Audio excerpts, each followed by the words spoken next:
Hello friends, welcome back to our channel. Friends, ఈ వీడియోలో మనం ఈరోజు అన్ని న్యూస్ పేపర్లో వచ్చేటువంటి ఇంపార్టెంట్ ఎడ్యుకేషన్ అప్డేట్స్తో పాటు చాలా ముఖ్యమైనటువంటి కరెంట్ అఫైర్స్ కూడా రావడం జరిగింది. ఈరోజు అయితే చాలా ఇంపార్టెంట్ కరెంట్ అఫైర్స్ ఉన్నాయి. వీడియోని ఎక్కడా స్కిప్ చేయకుండా ఎండ్ వరకు చూడండి. చూసే ప్రతి ఒక్కరు ఖచ్చితంగా లైక్ చేయండి. డైలీ 1 to 2 hours వర్క్ చేసి దాదాపుగా 10 న్యూస్ పేపర్ చదివి ఇన్ఫర్మేషన్ మీకు అందించడం జరుగుతుంది. మీ నుంచి సపోర్ట్ ఉండాలి. ప్రతి ఒక్కరు లైక్ చేయండి. ఈ వీడియోకి అయితే నేను 2000 లైక్స్ ఎక్స్పెక్ట్ చేస్తున్నాను. ఇది ఎవరికైతే యూజ్ ఉంటుందో వారికి షేర్ చేయండి అండ్ సబ్స్క్రైబ్ చేసుకొని చూడండి. రెగ్యులర్గా మీకు జాబ్ అప్డేట్స్ అంతాయి. మన ఛానల్కి సంబంధించినటువంటి టెలిగ్రామ్ గ్రూప్లో కూడా జాయిన్ కాండి. సో దాంట్లో కూడా రెగ్యులర్గా జాబ్ అప్డేట్స్ షేర్ చేస్తున్నాను. మీకు చాలా యూజ్ ఉంటుంది. ఆ గ్రూప్లో కంపల్సరీ జాయిన్ కాండి. ఫ్రెండ్స్, మన ఛానల్ ద్వారా మన యాప్లోకి రాబోయేటువంటి జాబ్ క్యాలెండర్కి సంబంధించి ఫారెస్ట్ బీట్ ఆఫీసర్ కావచ్చు, అదేవిధంగా కానిస్టేబుల్ ఎస్ఐకి సంబంధించినటువంటి ఫుల్ వీడియో కోర్స్ అనేది తీసుకురావడం జరిగింది. సో వీటికి సంబంధించి ఇప్పుడు మనం ఆఫర్ అయితే ఇస్తున్నాం. జస్ట్ 149 రూపీస్కి ఈ కోర్స్ అయితే అందించడం జరుగుతుంది. 199 రూపీస్ ఉండేటువంటి కోర్స్ని ఇప్పుడు మనం 149 రూపీస్కి అందిస్తున్నాం. ఈ ఆఫర్ January 2 వరకు ఉంటుంది. తర్వాత వీటి యొక్క ప్రైస్ అనేది 199 చేయబోతున్నాం. ఎవరైనా కావాలనుకుంటే మీరు యాప్ డౌన్లోడ్ చేసుకొని వీటికి సంబంధించిన శాంపిల్ క్లాసెస్ వినండి. నచ్చినట్లయితే తీసుకోండి. దాంతోపాటుగా కరెంట్ అఫైర్స్కి సంబంధించినటువంటి టాప్ 300 బిట్స్ అనేటువంటి మీకు ఇయర్లీ కరెంట్ అఫైర్స్ కవర్ అయ్యే విధంగా 29 రూపీస్కి మనం టెస్ట్ సిరీస్ అందిస్తున్నాం. అదేవిధంగా పాలిటిక్స్ సంబంధించినటువంటి చాప్టర్ వైజ్ టెస్ట్ సిరీస్ కావచ్చు, తెలంగాణ ఉద్యమ చరిత్రకు సంబంధించినటువంటి చాప్టర్ వైజ్ టెస్ట్ సిరీస్, ఇంకా ప్రీవియస్ పేపర్స్ కూడా జస్ట్ 9 రూపీస్కి మీరు జనరల్ స్టడీస్ సంబంధించినటువంటి ప్రీవియస్ పేపర్స్ కూడా మీరు డౌన్లోడ్ చేసుకుని ప్రింట్ తీసుకోవచ్చు. ఇంకా టెట్ డిఎస్సికి సంబంధించినటువంటి పూర్తి వీడియో కోర్సు కూడా మన యాప్లో అయితే అందుబాటులో ఉంది. ఒకసారి మీరు యాప్ డౌన్లోడ్ చేసుకొని చెక్ చేయండి. నచ్చినట్లయితే వాటికి సంబంధించిన కోర్స్ అయితే తీసుకోండి. ఫ్రెండ్స్, ఈరోజు న్యూస్ పేపర్లో వచ్చిన అప్డేట్స్ కనుక చూసినట్లయితే మనకి ఇక్కడ ఫస్ట్ అప్డేట్ వచ్చేసి జనవరి విడుదల అంటూ మనం వెలుగు న్యూస్ పేపర్లో ఒక అప్డేట్ అయితే చూడవచ్చు. వచ్చే నెలలో కులగణన సర్వే రిపోర్టు బయటకు, ఎస్సీ వర్గీకరణ కమిషన్ రిపోర్టు కూడా, స్థానిక ఎన్నికల్లో బీసీ రిజర్వేషన్లపై ప్రకటన, రైతు భరోసా, కొత్త రేషన్ కార్డులు, ఇందిరమ్మ ఇల్లు, జాబ్ నోటిఫికేషన్లు అప్పుడే అంటే ఇక్కడ మనం చూడవచ్చు. సో కొత్త జాబ్ నోటిఫికేషన్ల కోసం వెయిట్ చేస్తున్న ప్రతి ఒక్కరైతే వీడియోని లైక్ చేయండి. మీరు ఏ నోటిఫికేషన్ కోసం వెయిట్ చేస్తున్నారనేది కింద కామెంట్ చేయండి. ఇక్కడ చూసినట్లయితే కొత్త ఏడాది మొదటి నెలలో రాష్ట్ర ప్రభుత్వం కీలక ప్రకటనలు చేయనుంది. ముఖ్యమైనటువంటి సున్నితమైనటువంటి అంశాలకు సంబంధించి ఎలాంటి నిర్ణయాలు ప్రకటిస్తుందనే దానిపైన సర్వత్రా ఆసక్తి నెలకొంది అంటే ఇక్కడ మనం చూడవచ్చు. ప్రధానంగా వచ్చే నెలలో కులగణన సర్వే రిపోర్టును ప్రభుత్వం రిలీజ్ చేయనుంది. దాంతోపాటు స్థానిక ఎన్నికల్లో బీసీ రిజర్వేషన్లపై నిర్ణయం తీసుకోనుంది. అలాగే ఎస్సీ వర్గీకరణపైన ఏర్పాటైనటువంటి వన్ మ్యాన్ కమిషన్ కూడా వచ్చేటువంటి నెలలో మనకు ఇది జనవరి నెలలో రిపోర్టును ప్రభుత్వానికి సమర్పించనుంది అని చెప్పేసి ఇక్కడ మనం చూడవచ్చు. దీనికి సంబంధించి ఇక్కడ మనం కంటిన్యూషన్ న్యూస్ చూసినట్లయితే సో దీని ప్రకారమే మనకు ఏదైతే ఎస్సీ వర్గీకరణ రిపోర్టు ప్రకారమే ఎస్సీ వర్గీకరణ చేపట్టి ఉద్యోగ నియామకాల్లో రిజర్వేషన్లను కేటాయించనున్నారు.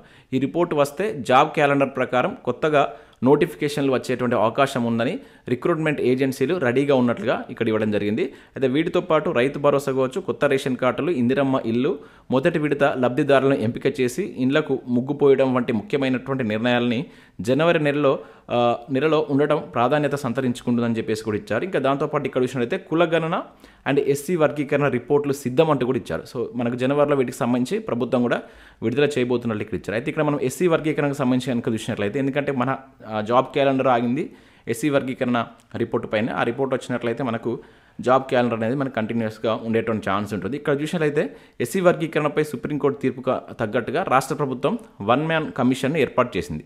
అయితే ఈ కమిషన్ కూడా జనవరిలోనే రిపోర్టు ఇవ్వనున్నట్లు ఇక్కడ మనం చూడవచ్చు.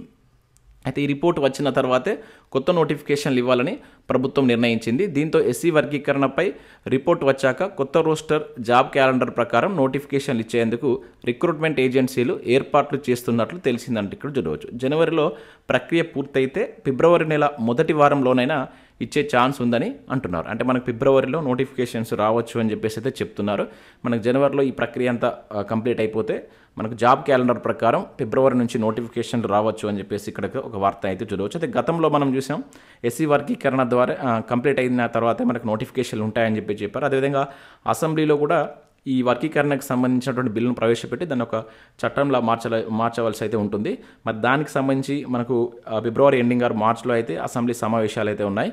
దానిలో అంటే మనకు అసెంబ్లీలో బిల్లు పెట్టిన తర్వాత నోటిఫికేషన్లు ఇస్తారా, మరి బిఫోరే ఏదైనా ఆర్డినెన్స్ ద్వారా దీన్ని ఇంప్లిమెంట్ చేస్తారనేది చూడాలి. సో 100% మనకు జాబ్ క్యాలెండర్ అనేది ఉంటుంది. ఎవరైతే సీరియస్గా ప్రిపేర్ అవుతున్న ఆస్పిరెంట్స్ వాళ్ళు సీరియస్గా అట్లా మీ ప్రిపరేషన్ కొనసాగించండి. మీకు వన్స్ నోటిఫికేషన్ రిలీజ్ అయిన తర్వాత 2 or 3 months కంటే ఎక్కువ టైం ఉండదు. సో ఇప్పుడు ఈ సమయాన్ని మీరు ఎక్కువగా యూజ్ చేసుకునేటువంటి ప్రయత్నం చేయండి. 100% జాబ్ క్యాలెండర్ ద్వారా మనకు నోటిఫికేషన్లు అయితే వస్తాయి. కొంచెం 1 month అటు ఇటు లేట్ కావచ్చు, కానీ 100% నోటిఫికేషన్స్ ఉంటాయి కనుక సీరియస్గా మీ యొక్క ప్రిపరేషన్ అయితే ముందుకు కొనసాగించండి. ఇక నెక్స్ట్ అప్డేట్ ఇక్కడ చూసినట్లయితే ఎంపీహెచ్ఏ పరీక్షకు 84% హాజరు అంటూ ఇక్కడ ఒక అప్డేట్ మనం చూడవచ్చు. మల్టీపర్పస్ హెల్త్ అసిస్టెంట్ పోస్టుల భర్తీ కోసం వైద్య ఆరోగ్య సేవల నియామక బోర్డు ఆదివారం నిర్వహించినటువంటి కంప్యూటర్ ఆధారిత పరీక్షకు 84% హాజరైనట్లుగా ఇక్కడ ఒక అప్డేట్ అయితే రావడం జరిగింది. దాదాపుగా ఈ ఎగ్జామ్ సంబంధించి 24,000 మంది అప్లై చేసుకుంటే 20,000 మంది ఎగ్జామ్ రాశారట. ఇక నెక్స్ట్ ఇక్కడ చూసినట్లయితే బ్యాంకులో పాగా వేస్తారా అంటే ఇక్కడ ఒక అప్డేట్ మనం చూడవచ్చు.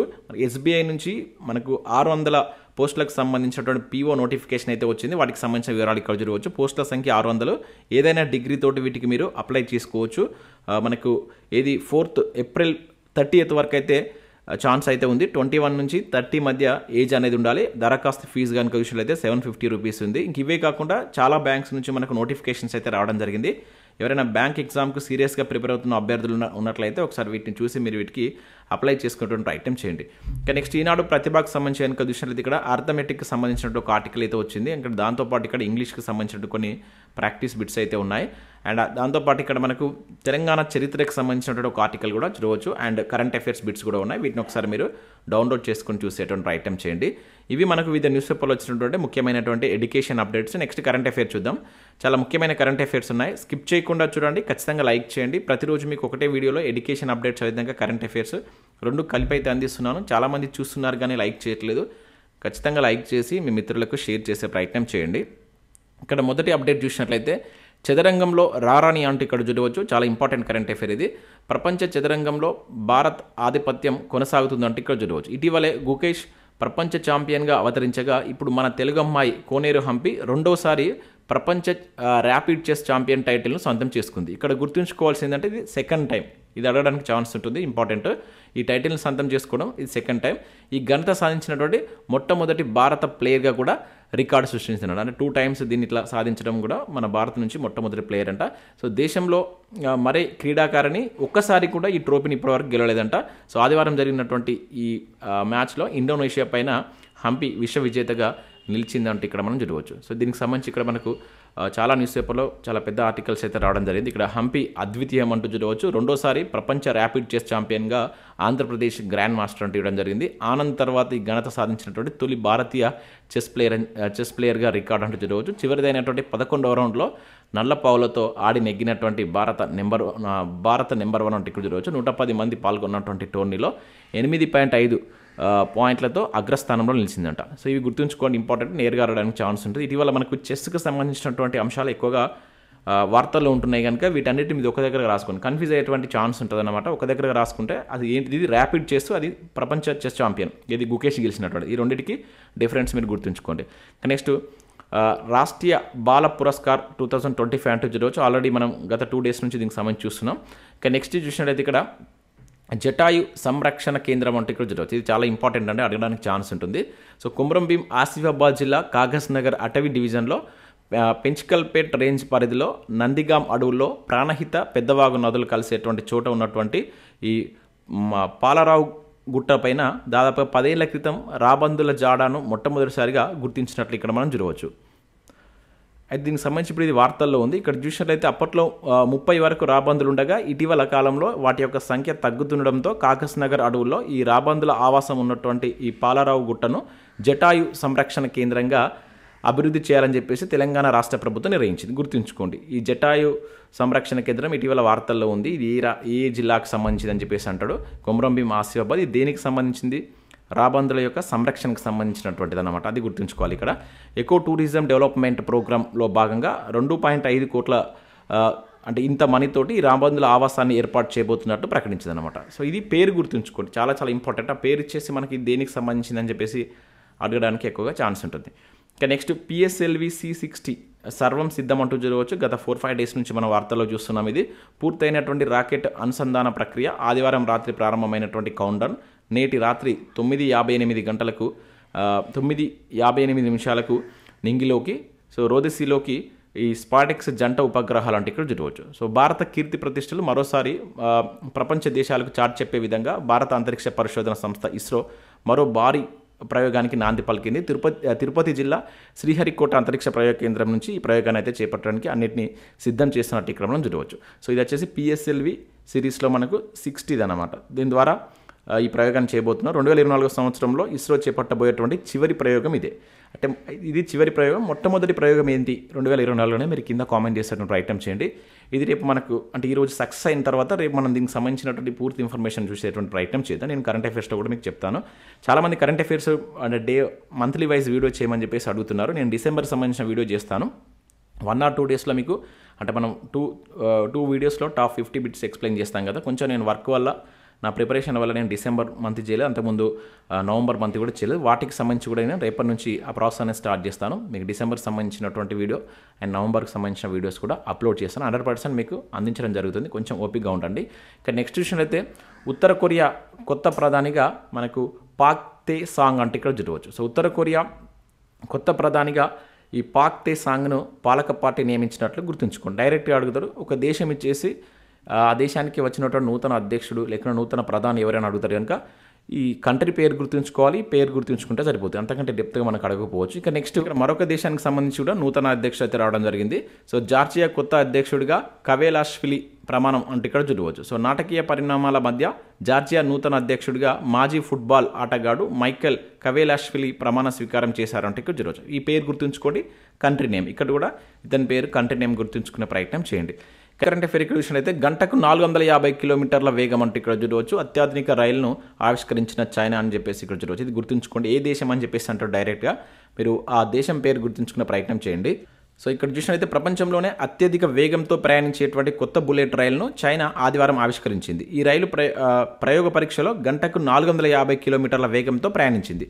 సో దీనిని CR-450గా వ్యవహరిస్తున్నారంట. ఇది ప్రస్తుతం గంటకు 350 కిలోమీటర్ల వేగంతో పరుగులు తీసే CR-400 మోడల్ కంటే అత్యంత వేగంగా ప్రయాణిస్తుందని చెప్పేసి అంటున్నారు. సో ఇది ఏ దేశం అని చెప్పేసి అంటాడు కనుక మీరు ఇది చైనా అని చెప్పేసి గుర్తుంచుకున్నటువంటి ప్రయత్నం చేయండి.